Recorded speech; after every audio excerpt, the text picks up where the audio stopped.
Hi, Richard Walker here. Apart from making money, financial worries, I think the other single biggest thing we deal with is our relationships, isn't it? That's the other source of angst in our lives. And it's fine when it's going well. And I've got a few tips here of things that I see, basic things going on. Never mind the heavy stuff. There's some basic things that I see going wrong daily, regularly. I'm listening to someone, they've got a young child, and I hear these problems all around me. But they're also the same between adults.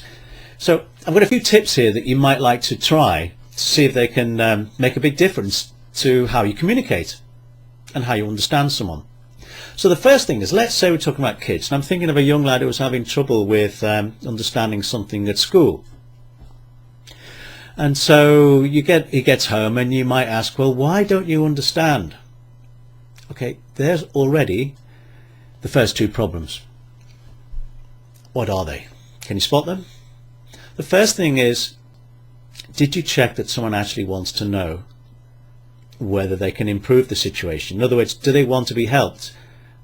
And in particular, do they want to be helped right now? Because if you don't get that right, and you start explaining trying to help someone when they're not in the right place, you're wasting your time. So that's the first thing, and it often goes wrong. Okay, the second thing is, don't ask why. Asking why will most likely produce a response which is trying to go into all the problems around it. You don't want to know what the problems are. You want to know how someone thinks. What do they actually do in their mind which isn't working? So you want questions like what, sometimes how, but never, I would say, just don't use why, because you'll get to more justifications. You'll get to explaining why it's a difficulty, which makes it even more of a difficulty. So you don't want to go there. So there's the first two things. Okay, so you ask what? Now what might you ask? How about, so this kid was struggling with fractions, sums, but adding up fractions. So I said, well, when does it go wrong? When is okay, because you want to know the exact situation. When does it go wrong? I said, well, I start doing the sum, and I start doing I get told off for making lots of drawings. Oh, I mean, I hadn't thought about doing drawings for fractions, but then, you know, maybe I'm a bit past school now, you know. So I said, well, what kind of drawings? Could you, now here's the next thing. You could say, could you show me? You could say, could you tell me about it? Or you could ask, could you describe that? Or could you do it with me? They're all different questions, different ways of asking exactly the same thing, but you need to know which. Now, because he started drawing lots of pictures, I presumed he liked to see things, yeah, makes pictures. So I said, could you show me what you do? Right, that's the next thing.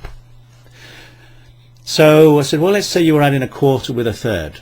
How would you add them up? So he started drawing pie charts, yeah, and dividing up the pie charts into portions, and then trying to add the portions together in the pie chart and figure out how much of the pie chart was now, the proportion that was used up with the total amount that he'd drawn on there. And I thought, this is complicated.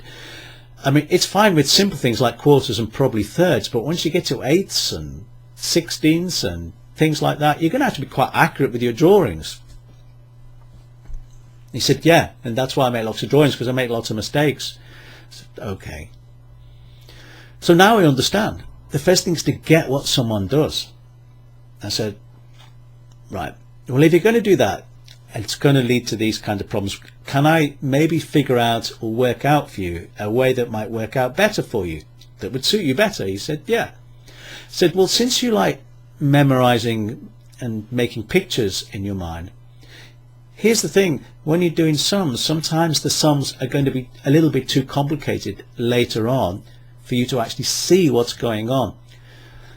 So what I'm going to show you to do is to memorize the steps. If you can make pictures of the steps so you can remember the steps you have to do, and then if you remember those steps and put in the numbers, you'll get the right answer. Would that be better?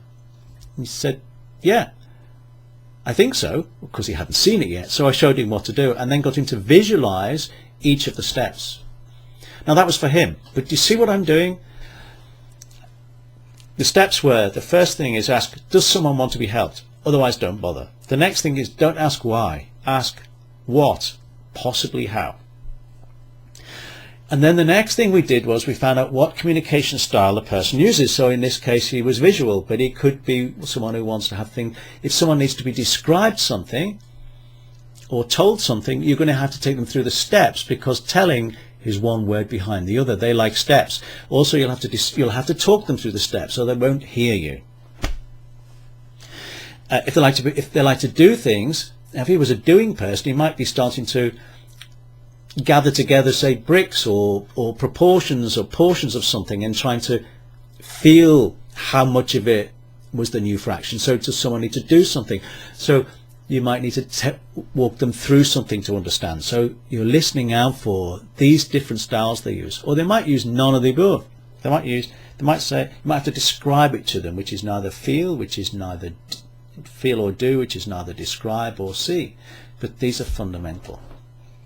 Start with those and ask and be inquisitive and try and understand what's going on inside the other person's mind, and then you might have some clues, but don't use your mindset to explain it to them. Try and stick with their mode, visual, auditory or kinesthetic.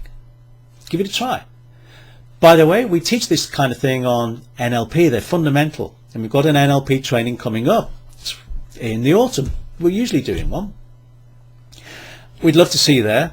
You can bring, if you'd like to bring a partner, because this is also about communicating with people, partners, people at work, bring them along, and for a nominal fee. I'm thinking like 50 quid, just to cover the costs. If you'd like to know more, please get in touch. I hope you found it useful.